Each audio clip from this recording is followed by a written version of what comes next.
먼저 한 주간의 교계 뉴스 정리해드리겠습니다. 뉴스 이슈 국민일보의 박영미 기자가 자리했습니다. 어서 오세요. 안녕하세요. 국민일보 박영미 기자입니다. 네, 자 오늘 전해주실 소식은요. 네, 한국교회 최초의 연합기관인 한국기독교교회협의회 네. NCCK가 올해 설립 100주년을 맞았습니다. NCCK. 네, NCCK는 지난 100년간 교회 일치와 연합운동을 기본으로 해서요. 네. 한국 사회 불의와 부정의 기독교 가치를 바탕으로 저항을 했고요. 또 민주화, 여성 통일운동에도 앞장선 단체입니다. 네네. 용국 논쟁과 또 전 세계적인 보수화 바람으로 현재는 그 역할과 위상이 다소 축소된 상태이지만요. 앞으로 한국교회와 소통하면서 다음 세대와 접점을 마련하는 등 이 새로운 100년을 준비하고 있습니다. 그러면 이 NCCK가 처음에 어떻게 세워지게 된 건지 말씀 좀 부탁합니다. 네, 이 NCCK는 1924년 9월 24일 서울 세문안교회에서 조선예수교연합공의회라는 이름으로 처음 창립이 됐습니다. 네. 한국 개신교 주류였던 장로교와 감리회의 연합을 목적으로 시작이 됐는데요. 32년 발표한 사회 신조를 통해서는 민중차별 금지, 아동노동 금지, 또 여성교육과 공창 폐지 등 당시로서는 획기적인 사회개혁 실천 방안을 담아내기도 했습니다. 네. 또 인권위원회를 조직해서 민주화 운동에도 앞장을 섰는데요.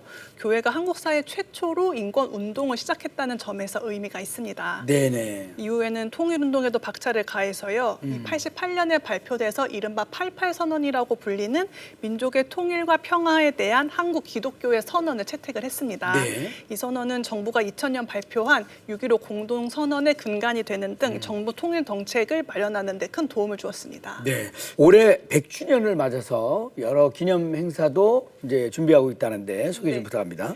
전 세계 학자들이 모인 국제 컨퍼런스에서는 동아시아 평화를 위한 세계 교회 역할에 대해서 함께 논의를 했고요. 네. 또 기념 예배를 통해 한 단체의 역사가 아니라 한국 교회 전체의 역사를 돌아보고 또 미래를 준비하는 시간을 가졌습니다. 네네.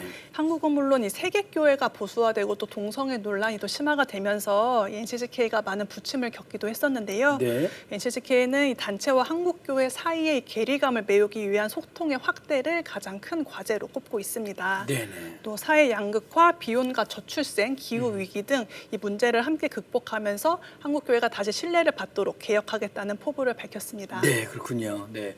아주 오래전부터 한국교회가 힘을 합하기 위해서 노력해왔고 또 사회 문제를 위해서 적극적으로 이렇게 나서왔다는 사실에 자부심을 갖게 되는데요. 앞으로도 한국교회가 보다 성숙한 연합의 길로 나아갔으면 좋겠습니다. 다음 소식 듣겠습니다. 네. 네. 이 다양한 세대가 모인 교회에서 네. 어떻게 효율적인 의사결정을 할지 교회마다 좀 고민이 깊은데요.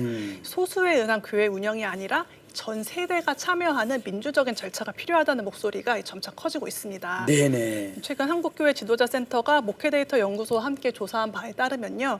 교인의 절반 정도만 교회 의사결정 과정에 만족하고 있는 것으로 나타났습니다.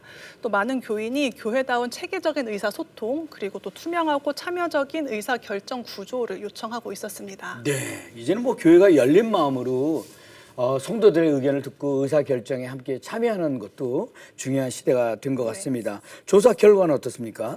교인들이 의사결정 과정에 불만족하는 첫 번째 이유로는 소수의 사람이 결정을 좌우한다는 점이었습니다. 네. 또 담임 목사 의도대로 결정이 된다. 또 성도들의 의견을 묻는 과정이 형식적이다. 이런 응답도 나왔습니다. 네네. 이에 따라서 개선해야 할 사항으로는 의견을 수렴할 수 있는 공식적인 회의나 기회가 있어야 한다. 또 나이 든 세대가 주도하지 않고 전 세대가 참여해야 한다는 것을 뽑았습니다. 네. 또 이에 따라서 목회자의 역할도 중요하게 됐는데요. 목회자가 성도의 의견을 잘 경청하면 물론 정기적인 회의와 또 비공식적인 소통을 적절하게 활용을 해서 모든 구성원이 서로를 이해하고 또 존중하는 문화를 만들어야 한다는 제안도 나왔습니다. 네.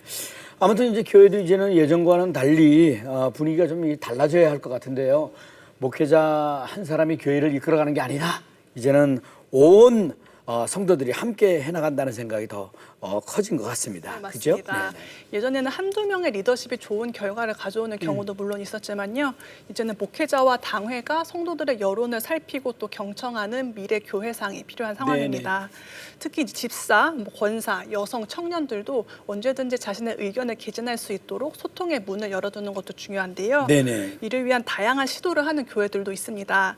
이 청년부와 남녀 전도의 대표를 당회원으로 세우거나 아니면 청년과 장로들을 주기적으로 또 만나게 하고 또 장로 임기제를 도입하는 등 직분이 계급이 되지 않고 평등하고 민주적인 공동체를 이뤄가기 위한 노력이 계속되고 있습니다. 네네, 잘하겠습니다. 네. 사회든 교회든 어디서든 서로의 의견을 자유롭게 나누고 경청할 수 있는 분위기가 조성이 된다면 얼마나 좋겠습니까? 한국교회 안에서 먼저 그런 모범을 보이고 모든 세대가 함께 어우러지는 공동체를 만들어가면 좋겠습니다. 네. 박유미 기자 대단히 감사합니다. 수고하셨습니다. 네. 자, 이어지는 단신 뉴스 보시고요. 다음 출연자 만나보시겠습니다.